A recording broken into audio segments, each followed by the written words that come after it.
The race for governor and attorney general in Virginia this year is polarized. The race for governor is between Democratic candidate Abigail Spanberger and Republican candidate Winsome Earl Sears. The race for attorney general is between Democratic candidate Jay Jones and Republican candidate Jason Miyares. The European Centers for Populism Studies defines polarization as a divergence of political attitudes to ideological extremes. From a news story on Virginia Tech University's website, Case Myers, a political communications expert, states that Democrats and Republicans have framed this election as being about Donald Trump's policies and government cutbacks.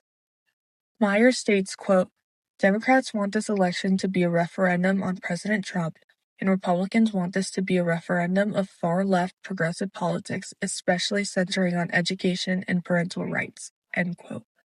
He states that ads that attack their opponent are nothing new to American politics, but they have proliferated in Virginia because of the expanding polarization.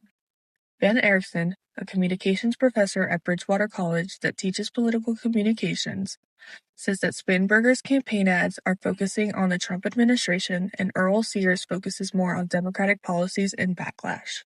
It basically is saying don't vote for Earl Sears because Earl Sears is going to continue the Trump policies, right? At the same time, the Earl Sears campaign is saying, don't vote for, Spanberger because that's a continuation of the current Democratic policies, which they would argue aren't good, as well as, hey, look at the connection. She's endorsed Jay Jones, hasn't taken that endorsement away, and so therefore, we shouldn't do that. So there is a lot of polarization. According to an article by the New York Times, Jay Jones, the Democratic candidate for Attorney General, sent out a series of text messages to Republican delegate Kerry Coyner 3 years ago about Virginia's House Republican Speaker, saying that he should be killed, and grouped him alongside people like Hitler and Pol Pot. Sebastian Kolchel, a BC history and political science major, says that while he is registered Democrat, he plans on not voting for Jay Jones because of the messages.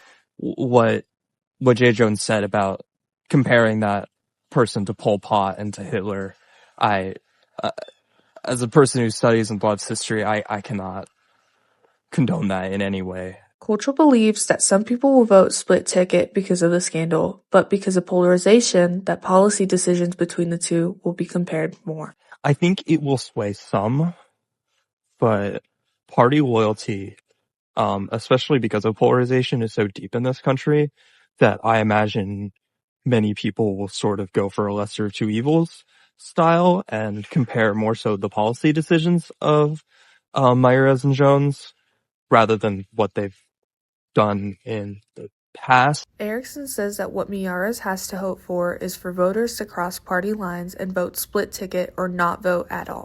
And so what he has to hope for, if he wants to win, he has to hope for that thing we just talked about, either the split ticket voting, where people will vote for Spanberger and not vote for Jay Jones because of those scandals, or he'll have to hope that people who will vote in those other races. After the election, Kolchel hopes that there's less polarization in the state. I hope that we can sort of push for a more unity across the state and less polarization. I don't see the purpose in tearing each other down for the sake of national politics when we all live next to each other. The election ends Tuesday, November 4th at 7 p.m. For BC Voice, this is Maddie Lizarraga.